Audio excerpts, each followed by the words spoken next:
We got 3 million more files to drop. Nobody out there hates, you don't out-hate. What bothers me is like, I hate pedophiles. I hate them more. I hate them more. Shut the fuck up, okay, with the virtue signaling. Yes, it's not.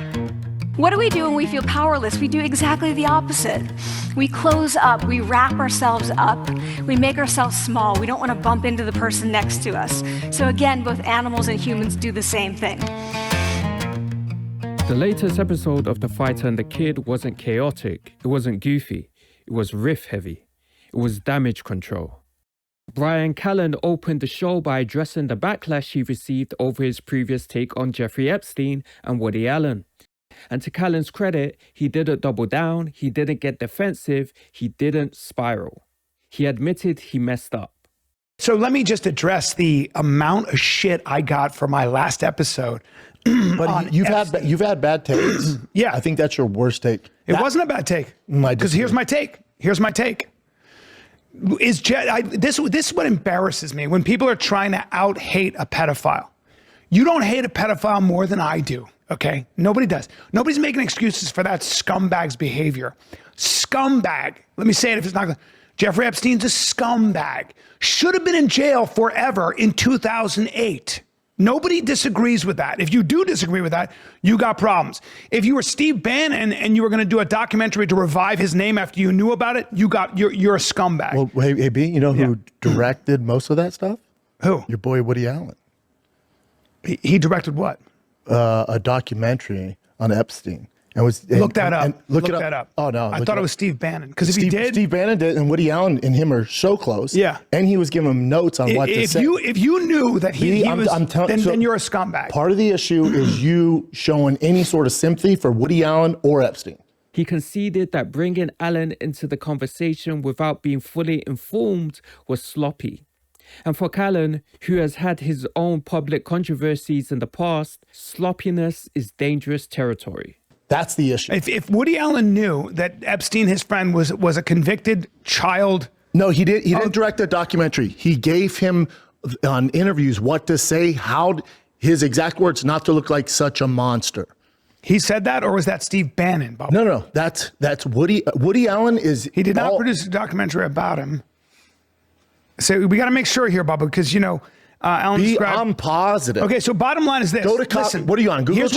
Get out of Google. Hold on. Go to CoffeeZilla. Let me just say this. We're going to move on from this. Listen, if anybody was friends with Jeffrey Epstein and they knew what he was guilty of, okay? You're a scumbag. Ryan, you're this a scumbag. Is part of the issue. They all fucking knew, dude. So if they knew, then the they're smartest, scumbags. powerful people in the world are not just like, what? I had no clue. They didn't get to those positions and just be like, oh, I had no clue. So all of them now are saying, we have no clue. Let me reiterate. Yes, buddy. So Epstein's a scumbag. Correct. Anybody that covered for him in 2008, and the real story is, who the fuck was able to tell the FBI to back off when a guy was dead to rights in 2008? Why are we not hearing about that? Who did it?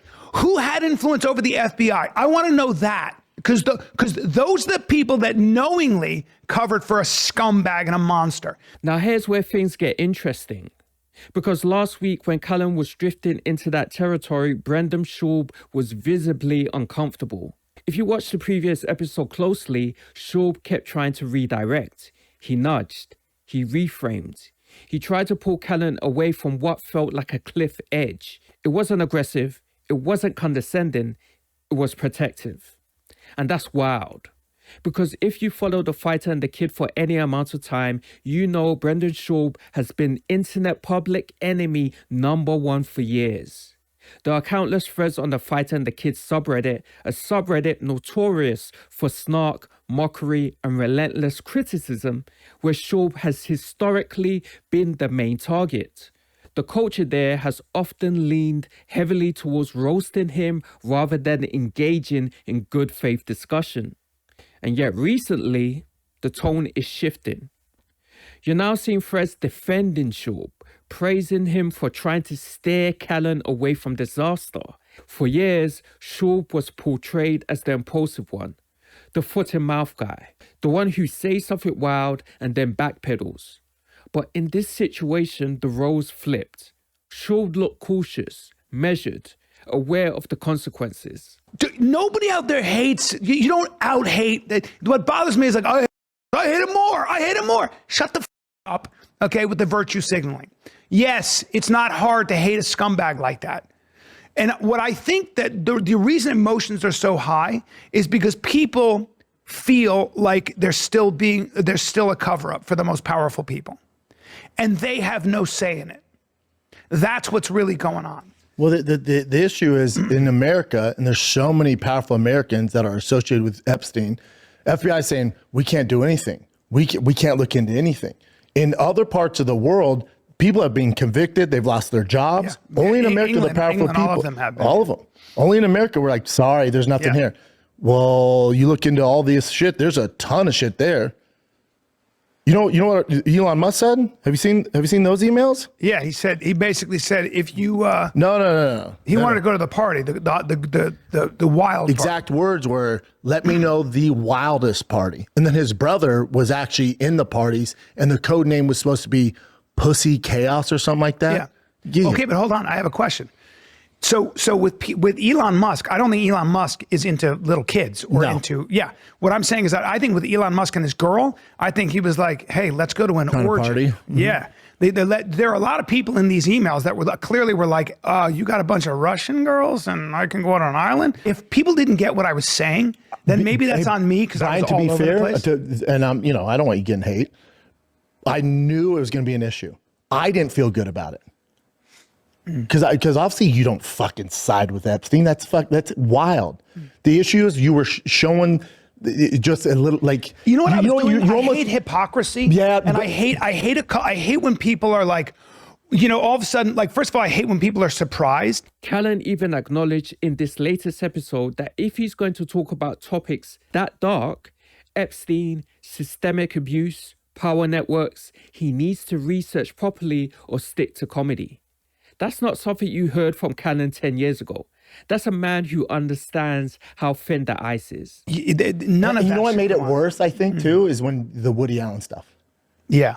Well, because it was. I didn't look into that. It's like Billie Eilish saying, stolen land. It's like, fucking look into it, lady. Yeah. And with you, you don't get the benefit of doubt that Billie Eilish does. Right. You're smart. You're educated. So when it comes to Woody Allen, blah. So the Woody Allen defend thing, him and then kind of play down. If you guys look up, there's this thing Alistair Bostwick did on Woody Allen where I found out that Alan Dershowitz and Mia Farrow said to Woody Allen, we'll keep our mouths shut if you give us $20 million. Maybe it was $10 million. Sure. And he said no.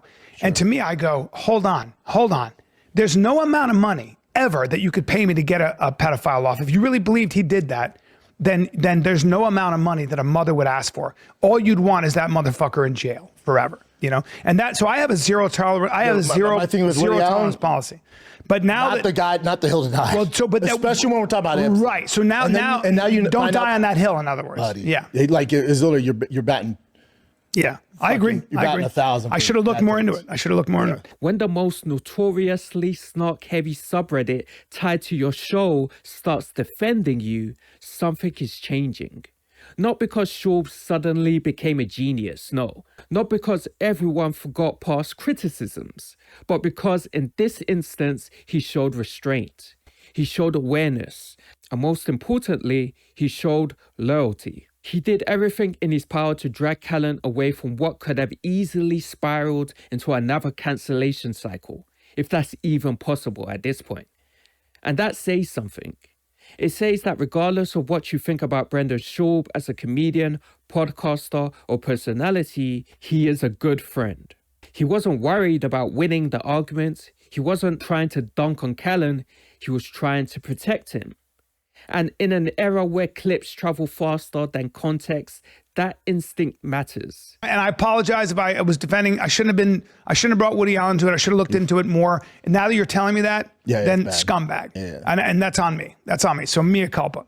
And I think any PR firm, I think any lawyer that was willing to cover for a guy like that is a scumbag. Mm-hmm. They should be exposed too.